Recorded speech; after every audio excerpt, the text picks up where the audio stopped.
Well, to continue this conversation, we're going to welcome to the program Andrij Dobriansky. He's the Director of Communications for the Ukrainian Congress Committee of America. Great to see you. Thank you for joining us again. Thank you for having me. So this new sound that we have from Secretary of State Marco Rubio, does it make you wonder if the United States is seriously contemplating walking away? Is this part of the art of the deal? What are we watching unfold? I can't with the art of the deal anymore. The rest of the world clearly is interested in having some kind of resolution here. I think that was a big takeaway from seeing President Trump in that crowd. All the applause that was given to President Zelensky, how many other world leaders wanted to interact with him, and how much standoffish a lot of people were with President Trump. We only had a bit of interaction with the European leaders, some of which who wanted to talk about Ukraine. But as far as tariffs, we know that there's a difficult conversation ahead as far as their economic situation and the United States. All in all, I think there's a lot of positive signs that came out of this weekend, not least of which those wonderful pictures that somebody's either going to win a Pulitzer or somebody will send that in as a nomination for President Trump to get a Nobel Prize. It's just so classic. Yeah, you know what? I wish that we could have had them mic'd up again so we could have heard what they were saying, but this is probably the better way to do diplomacy. But wow, I mean, yeah, I don't think we're ever going to forget this image, and especially the contrast to what we saw unfolding in the Oval Office that ended with Zelensky essentially being thrown out. During that meeting, we thought they were just going to be signing an agreement, right? They were going to be signing this rare earth minerals deal, and at the last minute, Zelensky was saying he needed security guarantees. Is that part of the conversation? Do you think, as they look ahead, they have agreed? They spoke for about 15 minutes. They've agreed to talk again. Will that be on the table? Yeah. I think it all depends on what the format is. I don't think the White House meeting was very conducive to a discussion. A lot of the things that President Trump has been saying recently are things that President Zelensky was trying to introduce into the conversation in the Oval Office. I think we all remember he had a folder with him, kept trying to show pictures of the injured, the children, the women who've been attacked.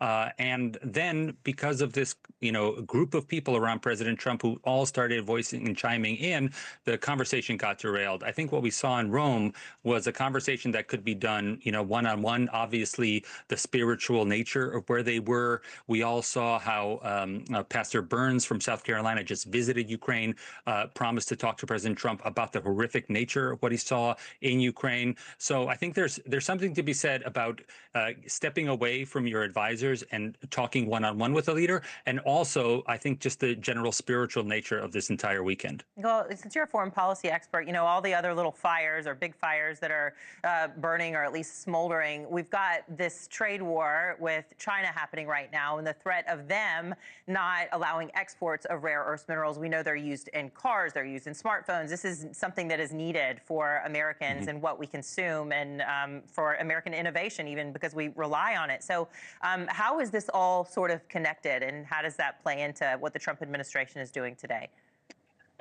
First, for many people who maybe think that Ukraine is, so far away, Ukraine has always been at a crossroads of different civilizations passing through their minerals, passing through their goods. So even during COVID, we noticed how much China was very desperate for grain to come out of Ukraine. Everybody was wondering when their next connection is. I was just talking to an expert about Canadian oil and how much oil China has turned to Canada now to export from there. So everything is very much shifting in terms of international trade deals.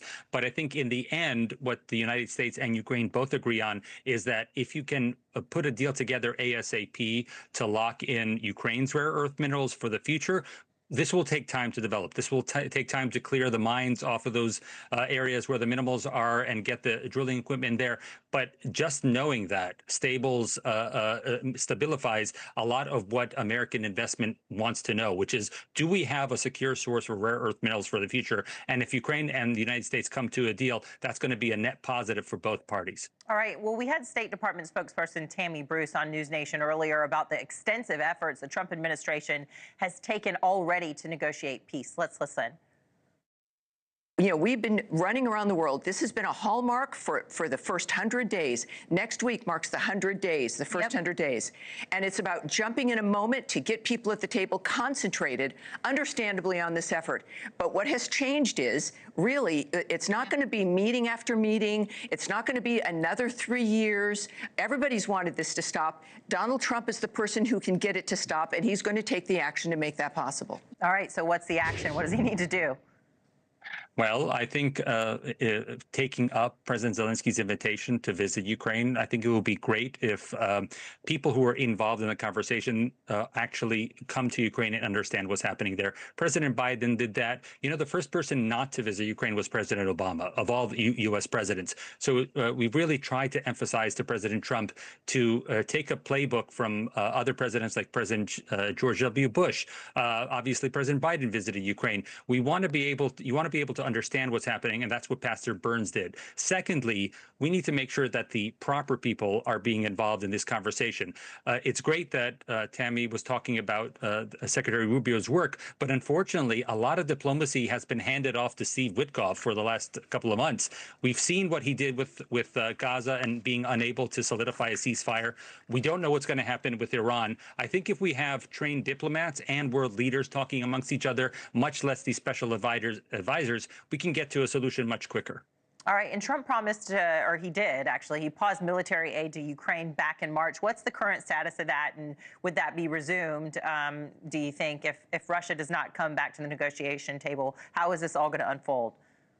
As far as the military aid, there was a meeting a week after that confrontation in the White House Oval Office. That was in Saudi Arabia. As of that meeting, at the beginning of March, the military aid and the advanced logistics that was being shared by the United States from their radar and satellites, that's all back on the table. The problem is that going forward, this is all money that's been appropriated during the last administration, during the last Congress. Okay. You mentioned earlier in your conversation that they're still squabbling about what the budget for the country is going to be.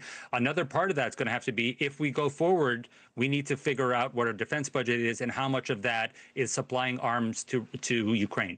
Yeah, and to stop the bloodshed. Andrij Dobriansky, Director of Communications for the Ukrainian Congress Committee of America. Thanks again. Appreciate you being here. Thank you.